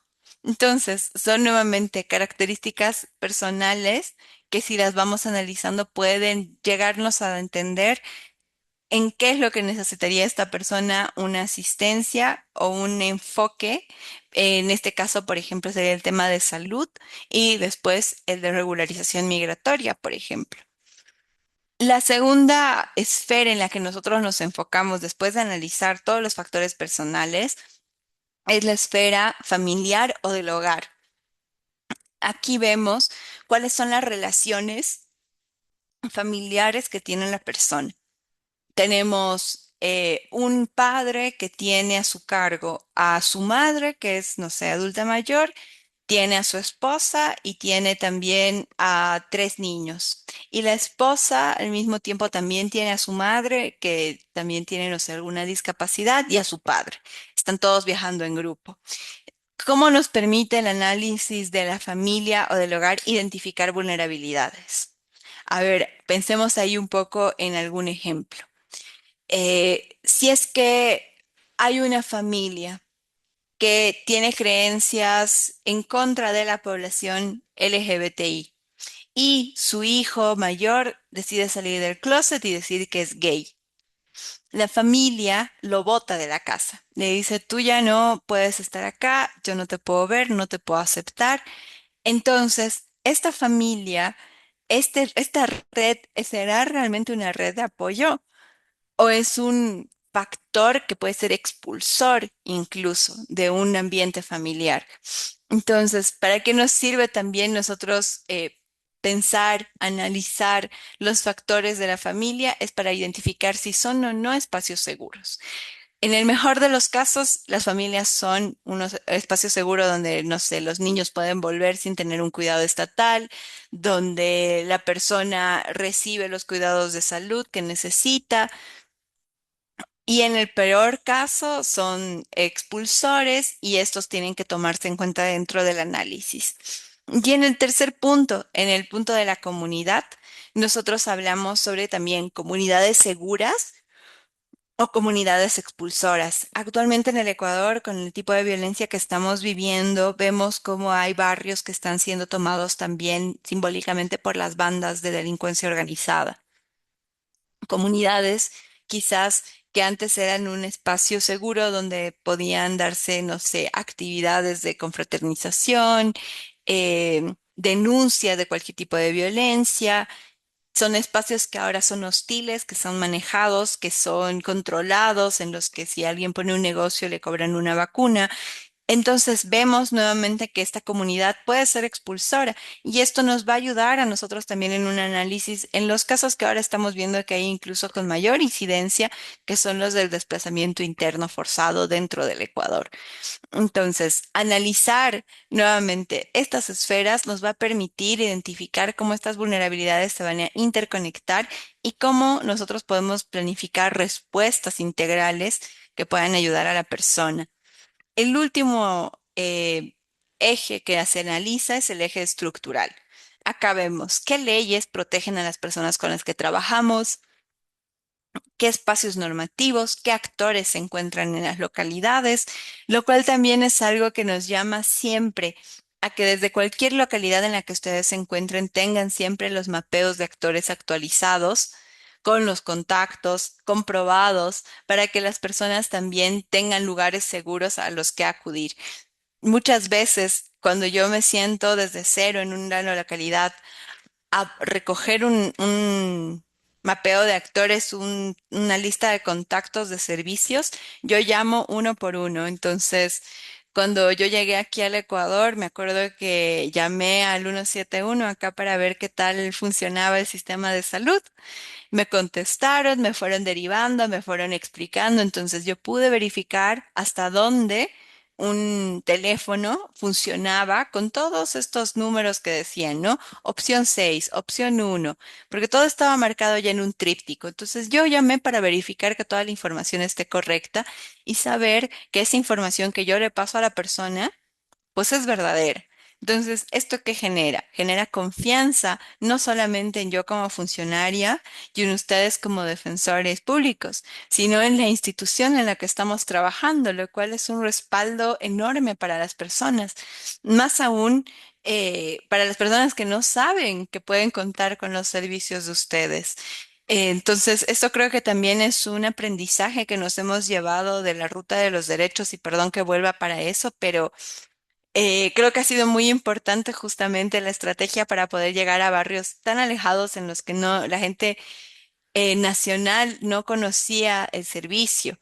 Y creo que es muy importante el que podamos continuar teniendo prácticas que ayuden a que las personas se puedan relacionar más con sus servicios y los identifiquen como el actor clave estratégico que son.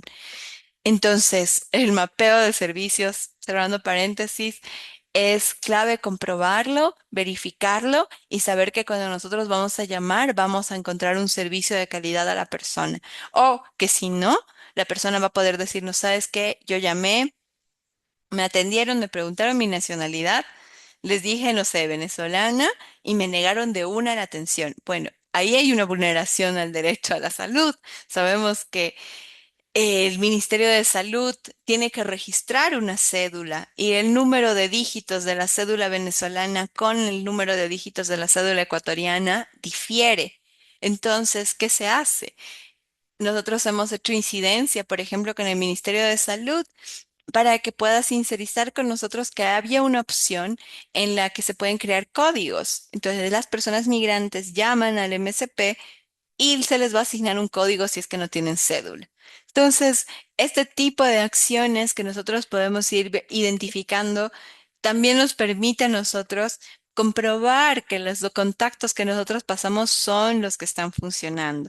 Igual nos pasa con los servicios públicos, con la Defensoría Pública. Nosotros siempre preguntamos antes, ¿pero está funcionando? ¿A qué hora? Voy a comprobar, llamamos. Y esto nos permite que realmente esto sea funcional y que podamos derivarnos casos, contactarnos entre nosotros y nosotras y ampliar también estas redes de apoyo que se pueden llegar a dar en los casos. Mientras más fuertes sean la red comunitaria, la red estatal, el apoyo familiar, más factores de protección va a tener esta persona, que puede tener igual muchas vulnerabilidades, pero mientras más fuertes sean sus redes de protección, más respuestas integrales para recuperar acceso a justicia, acceso a derechos perdidos, pues va a tener la persona. Acá les había preparado igual una diferencia que ya la habíamos conversado hace poquito, que son justamente las recomendaciones para personal que es especialista en violencia basada en género y personal que no es especialista.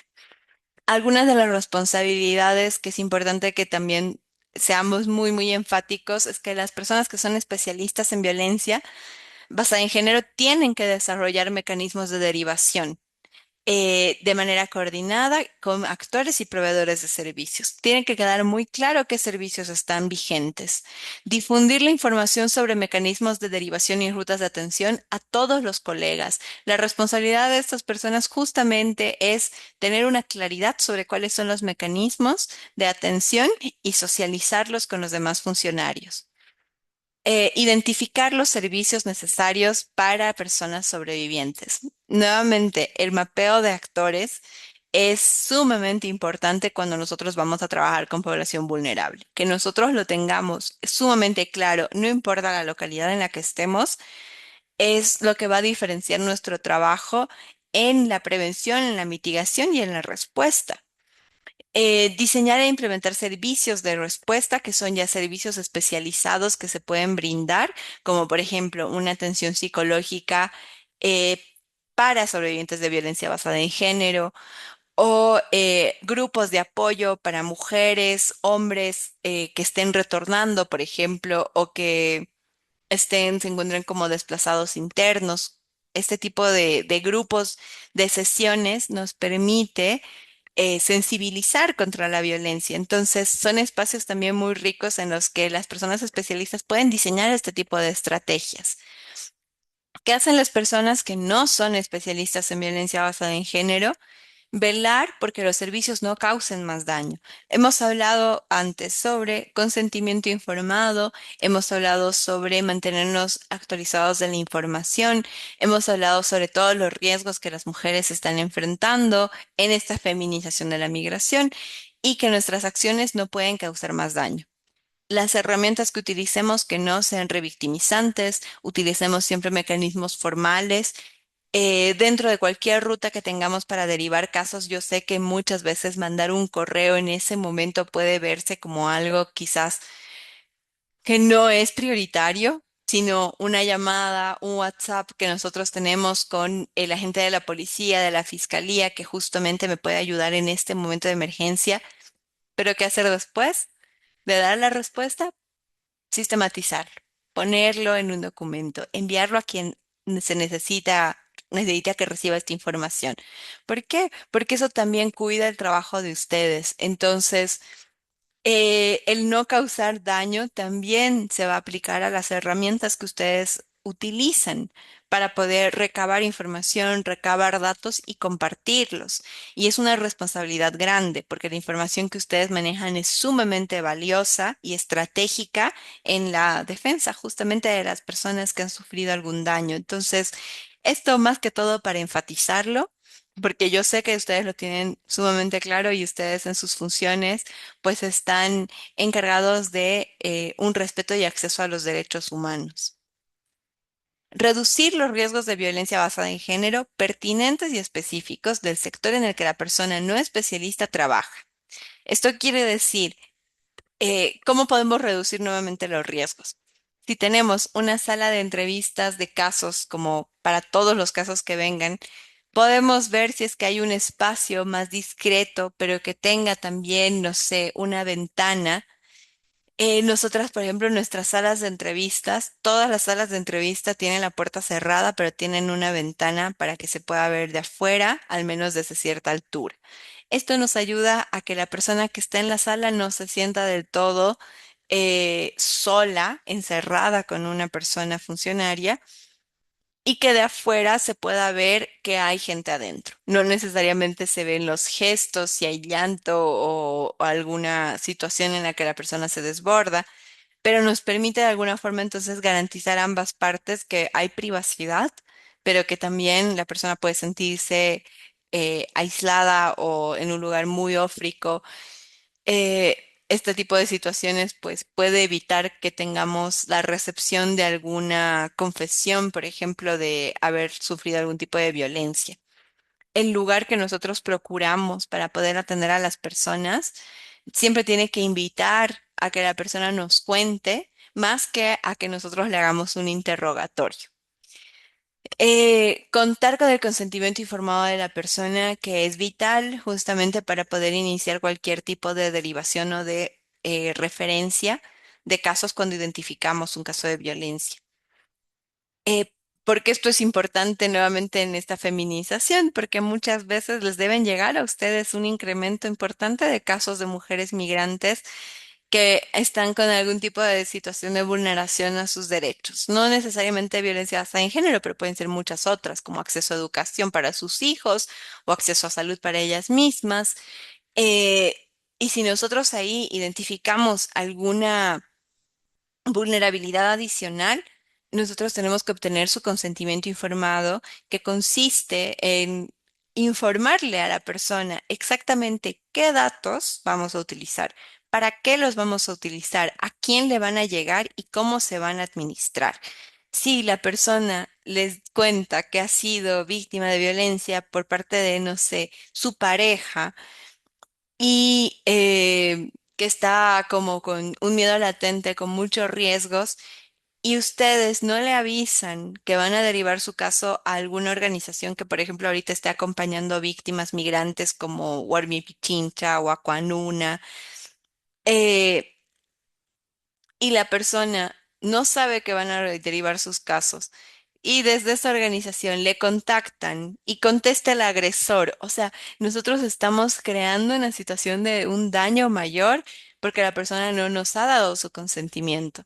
Entonces, una vez que la persona pueda dar el consentimiento, es parte también del proceso y puede también dar referencias y decir, mire, yo no tengo celular, soy una persona que acaba de llegar al país, tengo el teléfono de una vecina y a través de esa vecina es con quien yo puedo conectarme. Entonces, nuevamente, el enfoque de género, el saber por qué los riesgos de la feminización de esta migración afectan de esta forma a las mujeres de una forma tan desigual, nos hace a nosotros también poder ampliar un poco cuál es el rango de las herramientas que utilizamos, de las citas que damos, de los horarios de atención en los que estamos trabajando.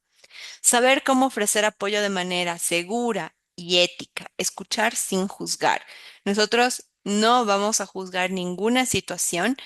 En especial es impresionante cuando mujeres adolescentes incluso vienen y nos cuentan que han ejercido sexo por supervivencia y que han sido víctimas de explotación. Es una situación que nadie desea que le pase a nadie, que es una de las violencias más fuertes que se utilizan contra las mujeres y que la persona reciba de algún funcionario un tú te lo buscaste, eso te pasa porque tú confiaste, o sea, un juzgamiento que realmente no es necesario, no construye en el caso, no construye en la identidad, causa más daño, revictimiza y aleja a la persona de un servicio de protección. Ofrecerle información exacta sobre qué servicios especializados existen. Mira, yo tengo estas organizaciones que trabajan en violencia, acá tienen apoyo legal también, acá tienen apoyo psicológico, acá tienen apoyo con los niños, acá tienen programas de capacitación. La información no es solamente para los especialistas en violencia basada en género. La información sobre estos servicios tiene que ser socializada y conocida por todos, todas ustedes. Nuevamente, los mapeos de actores, los mapeos de servicios hacen la diferencia en la gestión que ustedes realizan uno a uno con las personas migrantes que atienden.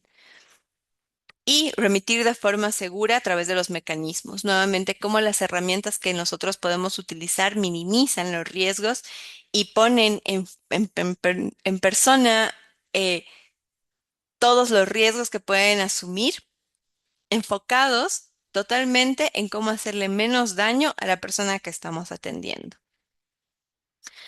Algunos modelos y recomendaciones adicionales antes de que vayamos finalizando. Buenas prácticas de atención es crear espacios seguros, establecer protocolos interinstitucionales claves para la atención a migrantes. Ahí en pequeñito les he puesto un protocolo que nosotros construimos junto a las organizaciones aquí en el Ecuador para atender a población migrante en violencia basada en género. Es el enfoque totalmente hacia una población que está en movilidad humana y que requiere algún tipo de servicio. Tenemos ahí algunas cosas que actualizar, por supuesto, como los contactos de las personas, pero tal vez es un paso importante para que ustedes dentro de la institución puedan también tener estos ejercicios de actualización de contactos y más que todo en las localidades. Formación y fortalecimiento, capacitar continuamente al personal, fortalecer las instituciones para garantizar los derechos de las mujeres migrantes. Este espacio, por ejemplo, que a mí me deja también muy contenta, de poder haber reunido información que espero que les sea de utilidad, que les ayude también en las labores que tienen. Y esto es algo también en los roles en los que sabemos que ambas organizaciones estamos siempre buscando los espacios para fortalecer a nuestro personal.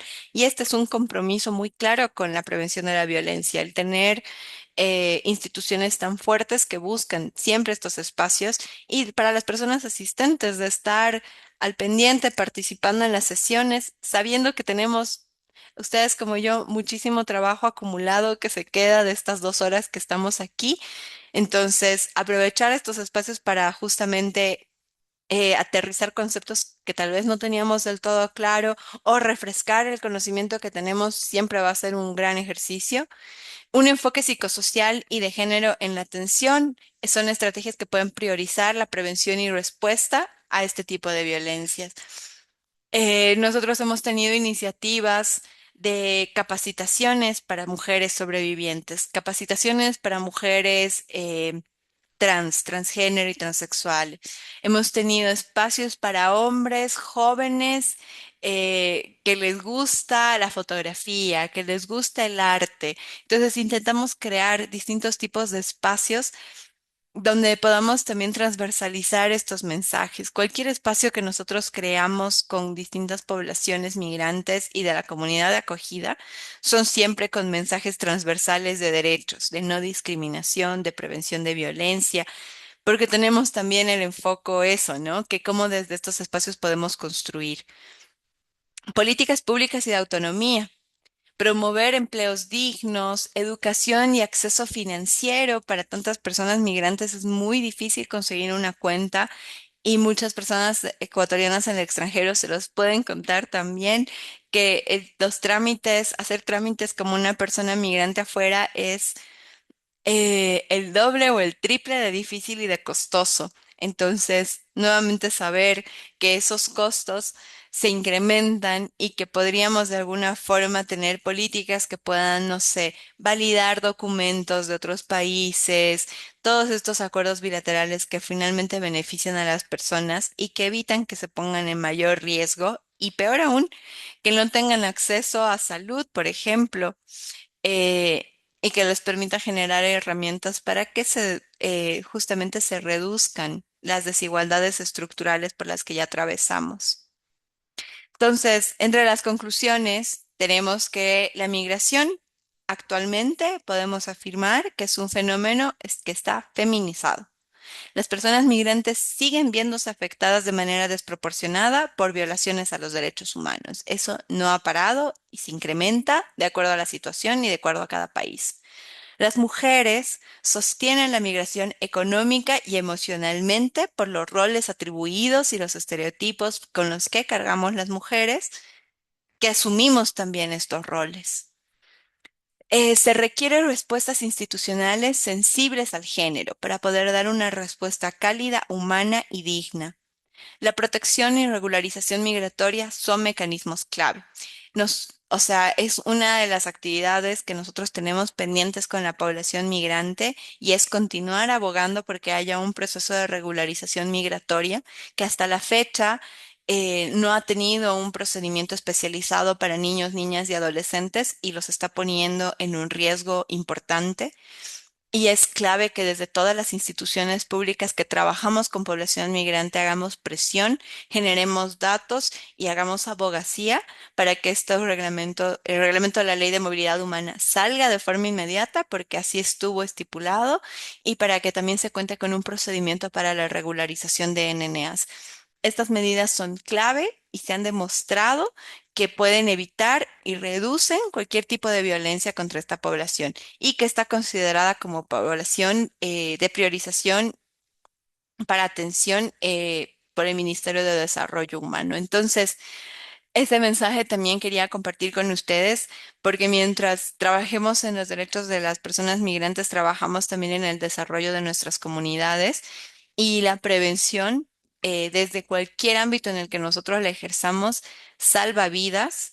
Requerimos mantener espacios libres de violencia simbólica, de cualquier violencia de género debatir y continuar debatiendo los roles que nos están asignando como mujeres y como hombres, que como vemos precarizan y vulneran a las mujeres en su acceso a derechos y en su desarrollo.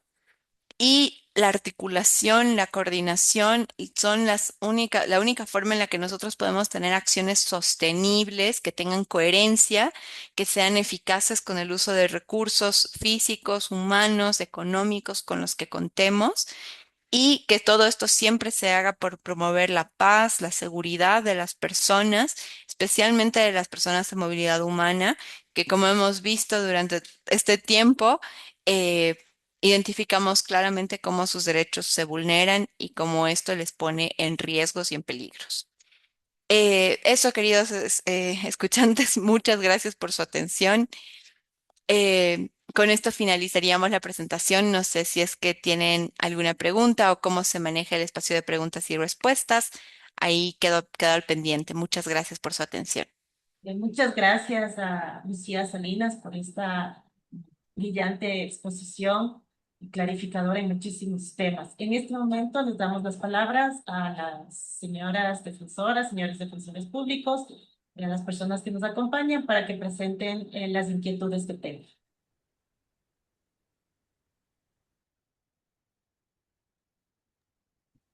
Pueden hacerlo a través del chat o pueden levantar la mano.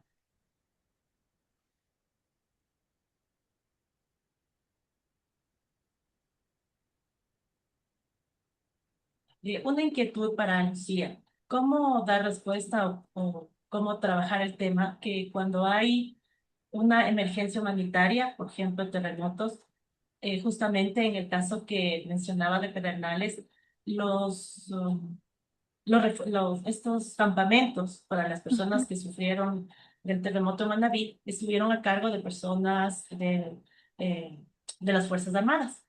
Y en uno de esos se reportó justamente que había habido, digamos que, una vulneración, un abuso de su poder, porque uno de los miembros de las Fuerzas Armadas tuvo una relación con una de las mujeres que estaba en ese campamento. Y el argumento de este funcionario era que se había enamorado de la persona. Entonces, ¿cómo dar respuesta a ese argumento cuando justamente él está en una situación de poder frente a la persona usuaria de ese campamento? Muchísimas gracias por la pregunta. De hecho, es uno de los ejemplos en los que hablábamos sobre la tolerancia cero a cualquier tipo de abuso, explotación o acoso a los beneficiarios. Estos lineamientos se llaman justamente prevención de abuso sexual y acoso dentro de las organizaciones. Una de las estrategias que nosotros tenemos para evitar justamente este tipo de PSA, que le llamamos PEAS también por sus siglas en español, se da a través de una prevención activa que tiene que ser previa a las emergencias. Entonces, nosotros, por ejemplo, desde OIM lo que hacemos es trabajar con distintos actores humanitarios y siempre en nuestras presentaciones vamos a tener un poco de qué es la protección. Siempre va a estar transversalizado y tenemos también cursos especializados para prevenir este tipo de abusos. También tenemos documentado, lamentablemente a nivel internacional, muchos funcionarios humanitarios cometen este tipo de violencias contra las personas beneficiarias. Entonces, ¿cuáles son las claves para responder? Primero es que las instituciones garanticen que tienen un código de prevención y abuso cero a cualquier tipo de abuso sexual, que se identifique tal cual como un abuso de poder cualquier relación que se pueda brindar entre la persona que brinda la asistencia humanitaria y la persona beneficiaria, porque ahí claramente hay una relación de poder que debe ser identificada. Tercero, tener códigos éticos para poder brindar la asistencia humanitaria a las personas que están en vulnerabilidad. Entonces, nosotros tenemos, por un lado, un respaldo que tiene que ser más jurídico, vinculante con los códigos de ética de las instituciones, campañas de prevención, pero también el desarrollo de materiales, insumos que sirvan para la misma población y que puedan identificar estas situaciones de abuso como algo que no es normal y que es sumamente dañino. Entonces, nosotros, por ejemplo, también tenemos materiales que hablan sobre este tipo de prevenciones, no solamente para campamentos, donde tenemos muy claro, ¿no? Que un trabajador humanitario no recibe regalos, favores, que se denuncie cualquier tipo de solicitud de favor sexual o de regalo o de pago, porque hay consecuencias. Entonces tenemos un código, tenemos mensajes y podemos también adecuarlos a la edad. Tenemos materiales para trabajar en prevención con niños y niñas y adolescentes, porque ellos también están en espacios de cuidado y pueden llegar a ser víctimas de esto. Entonces, tendríamos ahí ya dos acciones muy específicas y el seguimiento que nosotros podamos hacer a que se cumplan estos compromisos en los campamentos es lo que puede evitar que hayan este tipo de abusos. Porque finalmente, en un ejercicio de poder, como bien estaba planteado en la pregunta desde que se formuló, eh, pues no es posible ni es tolerable que haya un tipo de relación afectivo, sexual, mientras se está dando un servicio de atención. Entonces, esas serían como las puntualidades que se tienen que hacer y que se tienen que tomar en cuenta. Ahora que no tenemos ninguna crisis, que no tenemos una emergencia latente, son los momentos clave para que nosotros podamos replicar estos mensajes. Y ni bien empiezan las crisis, tener estas sesiones salva las vidas porque también se tiene que hacer con servidores, proveedores de servicios, quienes llevan el agua, quienes llevan la comida, quienes ingresan al campamento a hacer la limpieza. Todos tienen que tener una claridad absoluta en estas políticas. Muchas gracias. Muchas gracias, Lucía. No sé, ¿alguna otra pregunta o inquietud?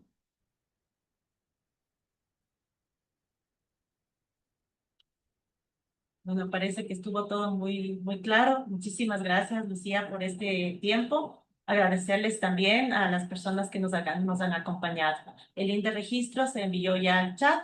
Agradecemos a todos por su tiempo y nos veremos en una futura oportunidad. Muchas gracias, Lucía. Un buen día. Muchas gracias a ustedes. Que tengan un buen día y a las órdenes siempre. Muchas gracias con todos. Hasta luego.